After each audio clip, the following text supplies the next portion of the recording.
ऐहो मैं सोच के जावा बकी विच मेरे मौला। जेड़े दोस्त मदीना शरीफ गए मदीना शरीफ के नाल बकी दा कब्रिस्तान शायर तसव्वुरात दे अंदर बकी दा वादा दे के अर्ज करता है ऐहो मैं सोच के जावा बकी विच मेरे मौला। नबी सोने मन जासी नबी सोने मन जासी जे खुश ज़ैनब दी मां होवे मौला ते मां चिथा होवे उते रहमत दी शां होवे।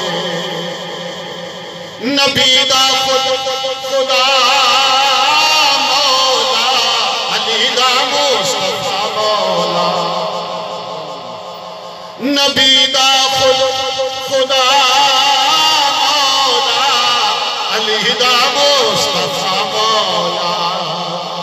अली नू जो कवे मौला अली नू जो कवे मौला ओ मोमन जाके ता होवे मौला ते मां चिथा होवे उते रहमत दी शां होवे।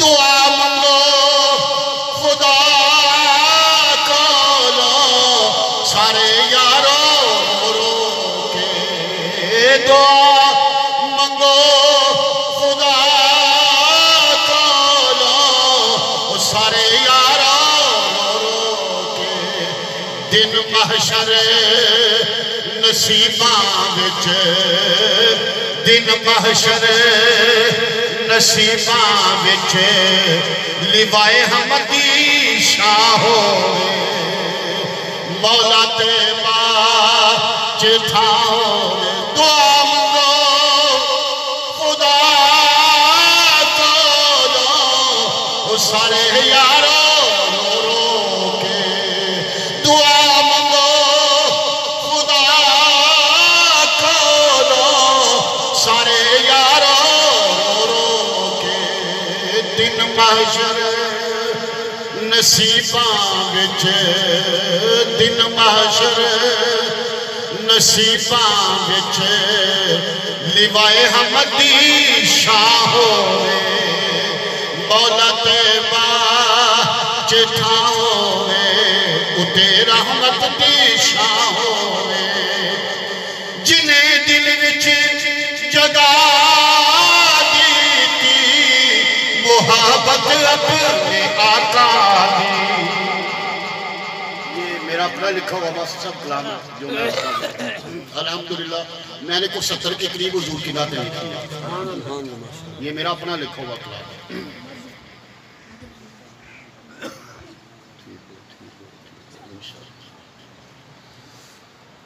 जिन्हें दिल विच जगा दी थी वो मोहब्बत अपने आका दी।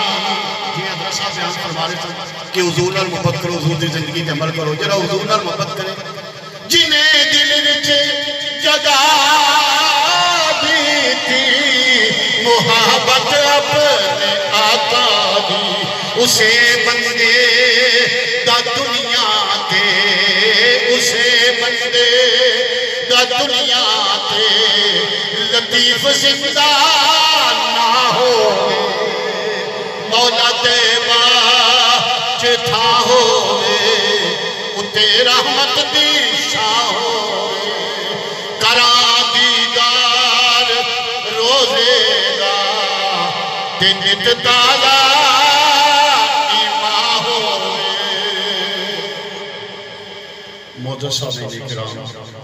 आज का ये अदीब शान ईमानी रूहानी पुरानी वजदानी नूरानी इज्तिमा व सिलसिला सारे साहब मोहतरम जनाब मास्टर मोहम्मद सरवर साहब जो हमारे उस्ताद भी रहे हैं एक क्लास के उनकी रूह को इसाले स्वाब के लिए नकात पजीर। अल्लाह ताला हमारे उस्ताद मोहतरम के दराजात को बुलंदी अता फरमाए। मौला कायनात का कौल है कि जिससे मैं एक हरफ सीख लूँ मैं उसका गुलाम हूँ। चाहे तो वो मुझे घर में मुलाजम रख ले, चाहे तो मुझे मंडी में फरोख्त कर ले। यानी उस्ताद का ये मुकाम बड़ा सुनकर अजीम सदमा हुआ है। बड़ी अजीम शख्सियत थी। अल्लाह ताला उनके दराजात को बुलंदियाँ अता फरमाए और उनके तमाम लिवाहिकीन को सोग व आराम को अल्लाह ताला सब्र जमील और अजर अज़ीम अता फरमाए। मुझे अभी इतला मिली थी, जो ही इतला मिली मैं हाज़िर हुआ। और मैं ये समझता हूँ कि हमारा ये इखलाकी फ़र्ज़ भी बनता है, क्योंकि उस्ताद की अहमियत को उस्ताद ही जानता है कि उस्ताद की क्या अहमियत होती है। बाज़ औक़ात प्रोग्राम पे मास्टर साहब से मुलाकात होती थी तो बड़े खुश होते थे। तो मुझसे कबल हज़रत बड़ा ईमानी बयान फरमा रहे थे। चंद गुज़ार शाह जो मुझे मौका मिला है वक़्त के अंदर अपने वक़्त को मलहूज़ रखते हुए मैंने कुरान करीम की जो आयत पढ़ी है इसका तर्जुमा समाअत फरमाएं। अल्लाह ताला ये इरशाद फरमा रहा है कि तुम्हारे रब ने फैसला ये कर दिया है कि इबादत करनी हो तो अल्लाह की करो। वक़दा रब्बुका अल्ला तअबुदू, तुम्हारे रब ने फैसला कर दिया कि इबादत के लायक सिर्फ मैं हूँ। बाकी कायनात में कोई ऐसी जात नहीं जिसकी इबादत की जाए। सब आबिद है, अल्लाह माबूद है। इबादत अल्लाह के सिवा। और रब ताला साथ ही फरमाता है वबिल वालिदैनि ihसान, इबादत मेरी करो और नेकी माँ बाप के साथ करो। कभी कभार सोचते हैं तन्हाई में कि यार अजीम हस्ती है ये दो वालिदैन की, माँ और बाप, जिनका जिक्र अल्लाह ताला ने कुरान करीम में अपने जिक्र के साथ ही फरमा दिया और जिनके साथ गुफ्तगू करने का तरीका भी अल्लाह का कुरान सिखाता है। यानी कैसी अजीम हस्ती है माँ और बाप दो। अल्लाह ताला फरमाते हैं अपने माँ बाप के साथ नेकी करो। इम्मा यबलुगन्ना इंदकल किबर औ किलाहु अहदुहुमा औ किलाहुमा, जब ये तुम्हारे नजदीक दोनों या दोनों में से एक बूढ़े हो जाए, फला तकुल लहुमा उफ, तो रब ये कहता है कि मैं औलाद को ये तकीद कर रहा हूं। अल्लाह फरमा रहा है जब माँ बाप या दोनों में से कोई एक बूढ़ा हो जाए, मकसूद साहब तशरीफ लाए, जब माँ और बाप दोनों या दोनों में से एक कोई बूढ़ा हो जाए तो रब ये ऐलान कर रहा है कि फला तकुल लहुमा उफ, खबरदार तुमने माँ बाप के सामने उफ नहीं करना। क्या नहीं करना? बोलो, उफ नहीं करना। अब उफ क्या है जिससे रब मना फरमा रहा है? अल्लाह अकबर कबीरा। देखो ये स्लैब वालों वाले बाप की जान क्या है। ये बुढ़िया माँ जो तेरे घर में बैठी है इसकी अजमत क्या है? अब ये उफ क्या है? मुफस्सरीन ये फरमाते हैं उसकी तारीफ में, अल्लाह ना करे तेरा बाप या तेरी माँ बिस्तरे मर्ग पे पड़ जाए, बीमार हो जाए, वो पखाना और पेशाब चारपाई पे करना शुरू कर दे, उसकी पखाना और पेशाब को साफ करते हुए अगर औलाद ने अपने नाक के आगे अपना कपड़ा लिया, उसे नफरत का इजहार किया, उसके पखाने और पेशाब से नफरत का इजहार किया, तो समझ लें कि औलाद ने माँ बाप के आगे उफ किया। अल्लाह अकबर। वो ऐसी अजीब बात है कि जो माँ और बाप के पखाने से भी नफरत का हुक्म नहीं फरमाया कि खबरदार तुमने अपने माँ बाप के पखाने से भी नफरत नहीं की। अरे जिसके पखाने से भी नफरत मना की गई, उफ, खबरदार इनके सामने उफ नहीं करना। आप जो उनके पखाने से नफरत करे, उसकी बू से बचने के लिए अपने रुमाल को अपनी नाक के आगे करे, अब वो भी उफ करना है। तो जब ऐसा करना मना है तो फिर माँ बाप के आगे बोलना कैसे जायज हो सकता है? मेरे मुस्तफा की बारगाह से अभी आता है अर्ज किया हुजूर मेरी जिंदगी में मेरे हुस्न किरदार का, मेरे अच्छे किरदार का, अच्छे अखलाक का, अच्छी गुफ्तार का, अच्छे कौल का, अच्छे अमल का मेरी जिंदगी में मेरे नजदीक सबसे पहला कौन आता है? अल्लाह के नबी फरमाया तेरी माँ। बोलो तेरी। बेशक तुम ना करना, अपनी मर्जी से खिदमत करना, लेकिन जब कुरान और हदीस सुना जाए तो सुभान अल्लाह कहना ये आपका एक लग फर्ज है। रसूल पाक सल्लल्लाहु अलैहि वसल्लम फरमाते हैं जो बंदा एक मरतबा सुभान अल्लाह कहता है अल्लाह ताला उसके नामा माल में 90 नेकियां दर्ज फरमा देता है, 90 गुनाह भी माफ किए जाते हैं और 90 दर्जात भी अल्लाह उसके बुलंद फरमा देता है। ये चीज हमें नहीं ना चाहिए, नेकियां हमें तो माल चाहिए। हम तो दुनियादार हैं, मादियत परस्ती दौर है। नेकियां तो छोटे बच्चों को चाहिए ना जो सुभान अल्लाह कहते हैं। अल्लाह के नबी की वारगाह है, सहाबी हाजिर होता है, अर्ज की आका मेरी जिंदगी में मेरे हुस्न किरदार का सबसे पहला हकदार कौन है? अल्लाह के नबी फरमाया तेरी मां। बोलो तेरी। अब सहाबी दोबारा ये अर्ज करता है हुजूर फिर कौन है? अंदाज ये था सहाबी का पूछने का कि हुजूर मां के बाद किसका मुकाम है? हुजूर फिर कौन है? अल्लाह के नबी फरमाया फिर भी तेरी मां। या अल्लाह जो जितनी बुलंद आवाज से कहते हैं उनमें से जिनकी माएं जिंदा हैं उनको उम्र खिजरी अता फरमा दे। अल्लाह जिनकी मर गई हैं उनको उनकी कब्र को जन्नतुल फिरदौस के बागों में बाग फरमा दे।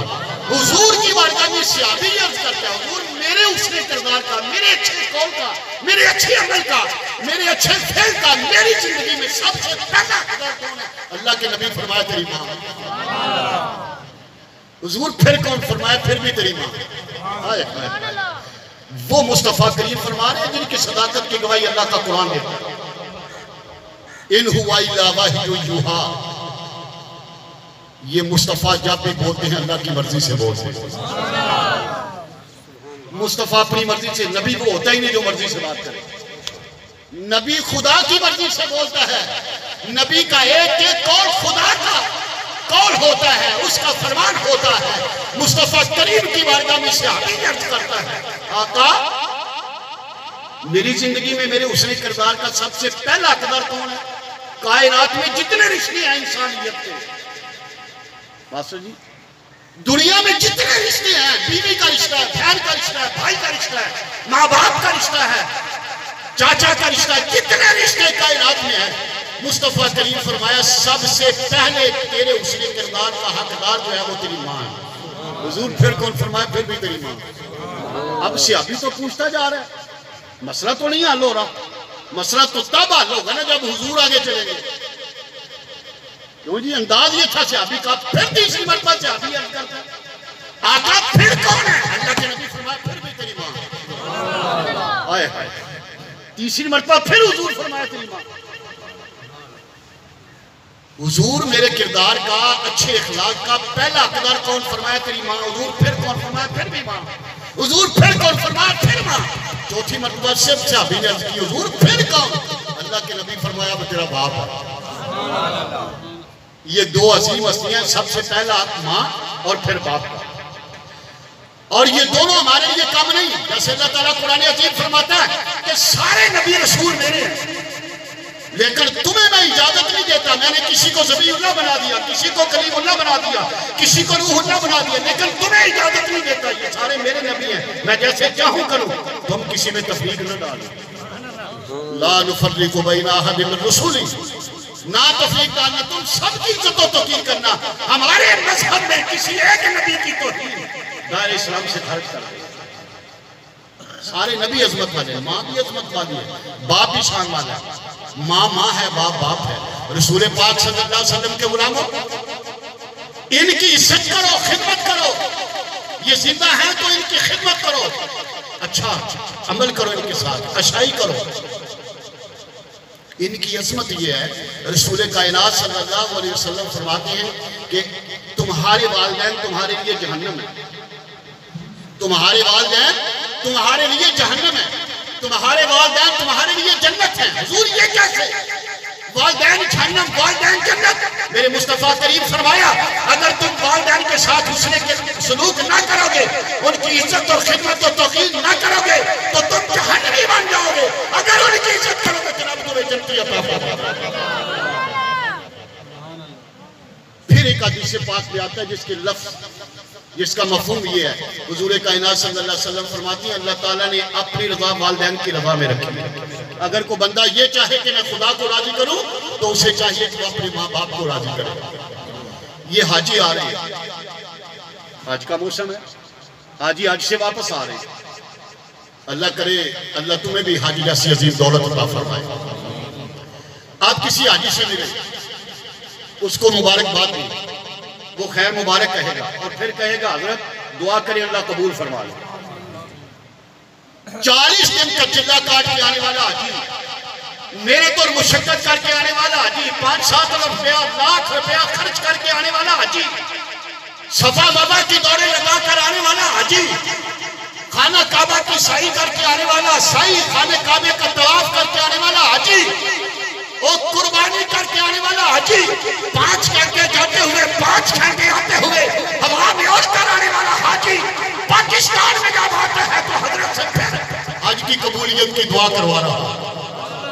उसके पास कोई गारंटी नहीं कि मेरा हज कबूल हुआ है। मुजाहिद साहब फिर वो ये कह रहा है दुआ फरमाए अल्लाह सफर कबूल फरमा ले, दुआ फरमाए अल्लाह, बोलो सनद कोई नहीं मिली वहां से कि तुम्हारा ही आज कबूल, सारे रुपयों में 1 भी रुपया हराम का हो, सारा आज सफर बेकार। क्यों हजरत? तेरे पास क्या गारंटी है कि जो तू खा रहा है वो हलाल का खा रहा है, जो तूने पहना हुआ है वो हराम का पहना हुआ है? फरमाया गारंटी कोई नहीं, इतना सफर किया, इतने पैसे खर्च किए, फिर भी पता नहीं कबूल हुआ कि नहीं हुआ। नेकियां तो तब मिलेगी ना जब कबूल होगा, गुनाह तो तब माफ होंगे ना जब कबूल होगा। क्यों हजरत? जब कबूल ही नहीं होगा तो सारा सफर बेकार, जाया। मेरे मुस्तफा करीम फरमाया, मेरे सहाबा जी आका फरमाया, तुम्हारे घर में एक माँ है एक बाप है, तुम में से जो भी अपनी माँ के चेहरे को देखे या बाप के चेहरे को देखे तो उसके देखने की बरकत से अल्लाह उसको मकबूल हज का सवाब अता फरमा दे। अल्लाहु अकबर, अल्लाह। ये कैसे काबिल हैं तेरे घर में भाई? माँ और बाप, अल्लाह अकबर कबीरा, माँ और बाप,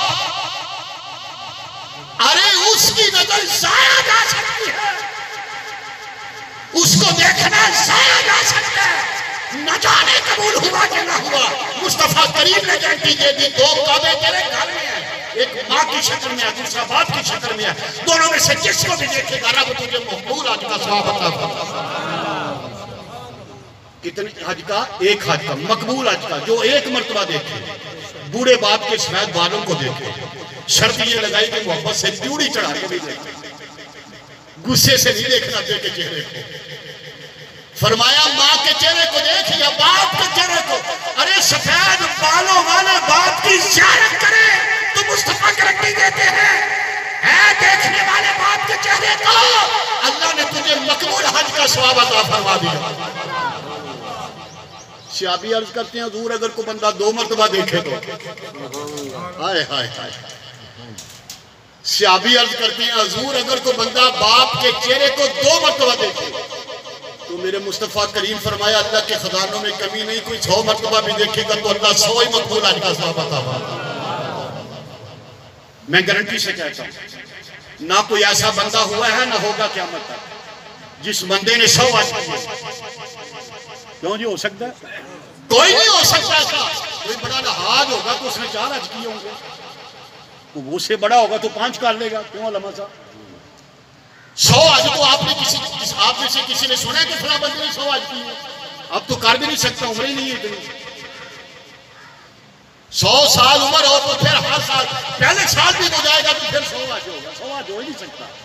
रसूल कायनात सल्लल्लाहु अलैहि वसल्लम ने फरमाया एक बंदा एक ही जगह पे खड़े खड़े बार बार बूढ़े बाप को देखता रहे, बार बार बूढ़ी माँ को देखता रहे, देखे फिर नजर नीची करे, फिर देखे फिर देखे फिर देखे, जितनी नजरें देखेगा अल्लाह उतनी मकबूल हजों का सवाब अता फरमाएगा। वो अफजल है या ये अफजल है? ये अफजल है। तुम्हारे वालिदैन बूढ़े, अगर ये राजी नहीं तो वहां जाना भी बेकार है। क्यों जी? और ये वो काबे हैं तेरे घर में, तेरी माँ और बाप जिनको देखने से अल्लाह मकबूल हज का सवाब अता फरमाता है। वो हज जिसकी मकबूलियत में शाकी नहीं, कबूल मकबूल हज का सवाब। इधर ख्याल कोई नहीं, माँ का ख्याल कोई नहीं, बाप का ख्याल कोई नहीं, खूब हज पे जा रहे हैं। रसूल कायनात सल्लल्लाहु अलैहि वसल्लम ने इरशाद फरमाया, लोगों तुम्हारे वालिदैन तुम्हारे लिए जहन्नम, तुम्हारे वालिदैन तुम्हारे लिए जन्नत। अगर इनकी खिदमत ना करोगे, नाफरमानी करोगे तो तुम जहन्नम में जाओगे। इनकी इज्जत करोगे तो अल्लाह तुम्हें जन्नत अता फरमा देगा। हर अमल का अजर है, हर अमल का अजर है, सवाब है, नेकियां। नमाज पढ़े तो इतना सवाब मिलता है, कबूल हो तो मिलता है। हज करें तो गुनाह माफ होते हैं, कबूल हो तो होते हैं। गौर करें जरा, हज करें तो गुनाह माफ होते हैं, कबूल हो तो होती है। ज़कात दें तो नेकियां मिलती हैं, कबूल हो तो मिलती है। कोई अमल है उसके सिले में अल्लाह अजर देता है, सवाब देता है, नेकियां देता है, बशर्ते कि वो अमल कबूल हो, बशर्ते कि वो अमल। दिल तो मेरा चाह रहा तो पंजाबी च गल सुनाइए, लेकिन हजरत उर्दू शुरू किया सी। मैं चलो हाँ जी, पंजाबी तो जो फरमाएगा अल्लाह के नबी सल्लल्लाहु अलैहि वसल्लम का कलमा पढ़ने वालों, कोई नेक अमल करो, कोई सब नेकी करो, कबूल हो तो सवाब मिलेगा, जन्नत नहीं मिलेगी। हश्र के मैदान में मिजान में नेकियां तोली जाएंगी, मवाजना होगा नेकियों और बदियों का। हश्र के मैदान में नेकियां बढ़ेगी तो जन्नत मिलेगी। मेरे मुस्तफा करीम सल्लल्लाहु अलैहि वसल्लम ने फरमाया, अल्लाह ने माँ के कदमों के नीचे जन्नत रखी है। बोलो अल्लाह ने माँ के कदमों के नीचे। अब आप घर में जाकर जिनकी माँ जिंदा है वो जाकर यकीनन कहेंगे कि मैं नक्शबंदी से सुनकर आया हूँ, माँ तेरे कदमों के नीचे जन्नत है, कदम उठाओ, मैंने जन्नत का नजारा कर रहा है। मुराद इससे ये है कि जो बंदा माँ की खिदमत करता है, माँ की इज्जत करता है, माँ की खिदमत का सिवा अल्लाह उसे जन्नत अता फरमाता है। अब बाप के दरमियान माँ की खिदमत का सिला जन्नत, फरमाया बाप जन्नत का दरमियानी दरवाजा है। माँ की खिदमत हो जाए तो जन्नत मिल जाती है, दाखिल नहीं हो सकता बंदा। दाखिला ममनू है, जन्नत तो मिल गई तुम्हें, माँ की तो खिदमत की है। आज कुछ लोगों ने माँ को लिया होता है, कुछ ने बाप को लिया होता है। अल्लाह अकबर। माँ और बाप दोनों, इन दोनों की इज्जत करनी है, खिदमत करनी है। माँ की खिदमत करोगे तो जन्नत मिलेगी। अब जन्नत में दाखिला मना है, क्यों मना है? इसलिए कि तूने पूरे बाप को राजी नहीं किया।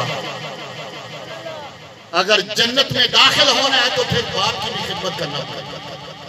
हजरत मूसा अलैहिस्सलाम अल्लाह की बारगाह में, अल्लाह खालिक के कायनात ने फरमाया, मेरे पैगंबर क्या बात है, अल्लाह मैं तेरा कलीम हूँ, अल्लाह मैं तेरा प्यारा पैगंबर, पहले नबियों से अज़मत वाला, शान वाला। ऐ अल्लाह मुझे तूने शर्फ़े कलाम बख्शा, अल्लाह मुझे बता तो सही जन्नत में मेरा हमसाया कौन होगा। अल्लाह मुझे बता तो सही जन्नत में मेरा हमसाया कौन होगा। खालिक के कायनात ने फरमाया, ऐ मेरे पाक पैगंबर, फला फला इलाके का गोश्त बेचने वाला, फला फला इलाके का कसाब जन्नत में तेरा हमसाया होगा। हजरत मूसा अलैहिस्सलाम बड़े हैरान हुए, कहाँ मैं मूसा और कहाँ गोश्त बेचने वाला कसाब।